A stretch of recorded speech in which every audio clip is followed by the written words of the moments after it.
Hello everyone, Jolene here from Bookworm Adventure Girl. Welcome to another Tag Tuesday. The tag I'm going to be doing today is the Jane Austen Heroes book tag. It was originally created by Libraries and Labradors, and I was tagged by the lovely Elisabeth from Bookwins and Books.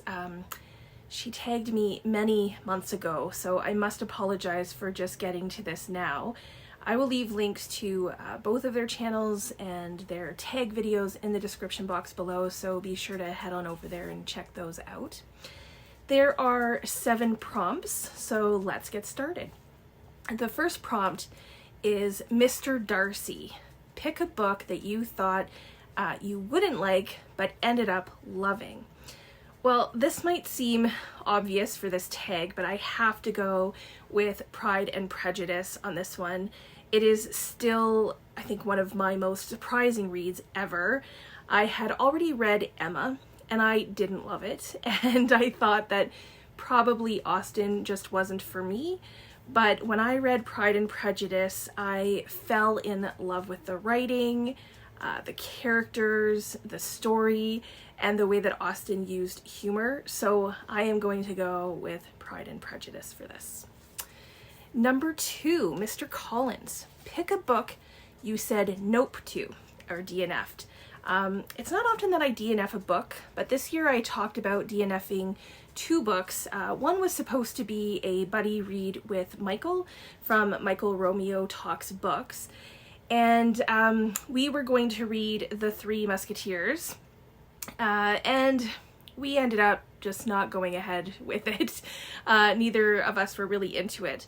And then the second one, no one will be surprised, is House in the Cerulean Sea by T.J. Klune.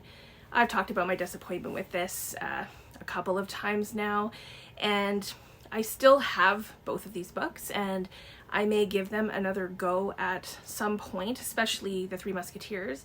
You know, since I've had the experience of a book not really working out, and then on the second or sometimes even the third try, I love it. Number 3 is Whickham. Pick a book with a misleading cover. So for this one, I am going to go with, well, maybe what I'll do is I'll tell you about the book first. This is a story about a marriage. Flora Mancini has been the wife of Julian Mancini for more than 20 years. They have a daughter named Ruby, and they are happy, and that's what Flora believes until she finds Julian's wedding ring, the ring that he said he lost many years ago. And Flora begins to wonder why he would even lie about losing the ring in the first place and what else he might be lying about. So the book is about marriage, family, friendship, and how life doesn't always go as planned. And this is the cover of Good Company by Cynthia D'Aprix Sweeney. It has nothing to do with it. What do flowers have to do with any of these themes? I have no idea.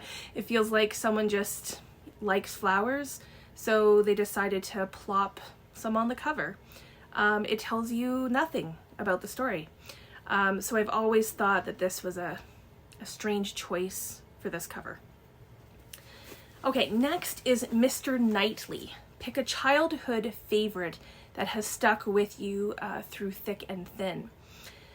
Well, for this, it depends on how young you mean. I loved a lot of the Dr. Seuss books, and I read the Golden books, and when I was in a toy store just a week or so ago, I saw this display and was brought right back to childhood. So I think for me, it's not just one book for childhood memories, but almost like a collective of childhood books that, you know, meant something to me. I loved, even as a child, having books around me and being able to choose, you know, whatever I wanted to read at the time, and as you can tell, that certainly hasn't changed. Number 5 is Edward Ferrars. Pick a book that keeps coming back to your mind, that you can't stop thinking about. Well, if I think of recent books, books that I read this year, then I would have to put Middlesex on the list by Jeffrey Eugenides. This is one that I have thought about many times since reading it, and I think probably the most recent would be Flowers for Algernon by Daniel Keyes. This book has so much in it, or really both books do.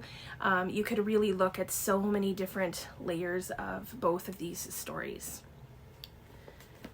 And then number 6, Willoughby. Pick a book that sounded so good but ended up disappointing you. So this year there's been a few, but I am going to go with one that I've actually already unhauled, and that is The Night Circus by Erin Morgenstern. I thought for sure that this was going to be a 5-star read for me. I loved the cover, I loved the premise, I loved the setting, but this one really fell flat for me, and I know so many other people really enjoy it, but it just, yeah, nope. And the final prompt is Captain Wentworth. Pick an underrated book that deserves more love. So for this, I had a couple of books that I, usually talk about when this comes up, but I thought that I would talk about a book that I'm not sure that I've ever really talked about it, at least not very often and not for a long time. And I don't think I've ever seen others talk about it either, and that is White Oleander by Janet Fritsch. This is an older book. It was first published in 1999, and I read it right away, and I remember going with friends to see the movie when that came out, with Michelle Pfeiffer. And this is one of those rare times where the movie really followed the book well. This is about Ingrid and her daughter Astrid, and Ingrid has been put in prison for murder, and Astrid is left to live in foster homes. And so the book is not a lighthearted read by any means. It's rather dark and depressing, but it's also beautiful. This mother-daughter relationship is very well written. It's a book and story that has always kind of stayed with me. So I would recommend this if you're interested in reading this. So those are my answers to the Jane Austen Heroes book tag. Thanks again to Elisabeth for tagging me and for your patience while I took, forever to get to it. I am going to tag a couple of people who I don't think have done this tag yet. I'm going to tag Michael from Michael Romeo Talks Books, and I'm also going to tag Beki from Teacup the Storyteller.